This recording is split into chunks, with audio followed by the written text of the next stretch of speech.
So having the privilege of being a lawyer, we forget what an exquisite privilege it is that we're given this license. And the whole idea that people pay us just for what we say or think is a marvelous thing. So when we're given this privilege to be a lawyer, we swear to uphold the Constitution. You can't get to be a lawyer unless you swear to uphold the Constitution. The Constitution is, in fact, a very conservative instrument. It says you are a free man. It says the government cannot come into your house. The wind can come in, the rain can come in, but the king can't come in without a warrant properly issued. So it's a conservative protection of the right of freedom in America.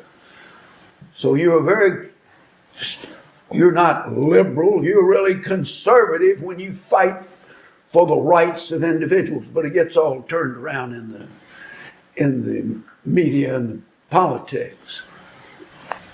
So being with other people, fighting for a client, whoever it is, however rich, poor, but fighting, doing something to help them, bringing what I call the spirit of advocacy, the attitude that I can help another, I can figure this, I can do something. I'll do it honestly, but I won't be afraid. This is really hard work. Yes. And you got to relish it. You got to relish it like the farmer relishes putting his hands in the dirt and bringing a plant forth from the ground. So that I relished it. I relish it to this day. I have a phone call I'm going to make when we finish this to try to solve a matter for somebody that could be accused of crime, but I think I'm going to be able to keep it from happening, which wrecks a man's life. I know many of you know Ed's achievements over the past 50 years that he's been practicing law. T.I. went on to win dozens of Grammys after his experience with Ed and the criminal justice system.